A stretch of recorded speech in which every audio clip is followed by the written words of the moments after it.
realistic fiction book called Inside Out and Back Again. This book was all written by a Vietnam girl who had experienced the Vietnam War and wrote her feelings as poems. There were 4 parts of the story while the Vietnam War was continuing. I really liked this book since the setting was Vietnam.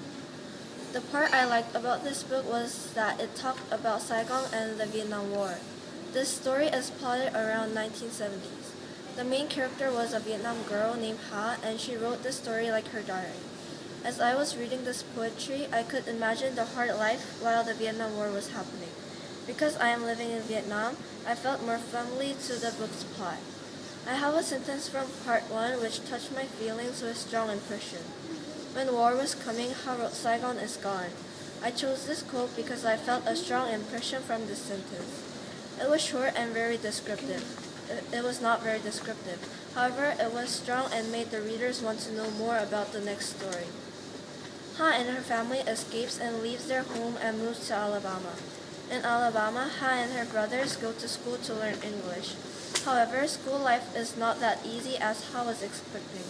This is a real story of the writer that had these experiences. As I read the book, I felt sorry for Ha and I wanted to solve her problems at school with her friends.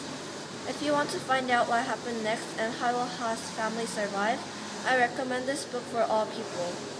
Also, I like this book because it was based on the real experience. I felt that Ha had courage and the author wanted to mention it to the readers. I like the theme of this book because it made me feel brave like Ha. When Ha acted very brave when she was teased by her school friends, I could feel that she had courage. Also, she was very calm even though they had to move to a different place while she only knew Saigon for her whole life. I really recommend this book, especially for those who like memoirs.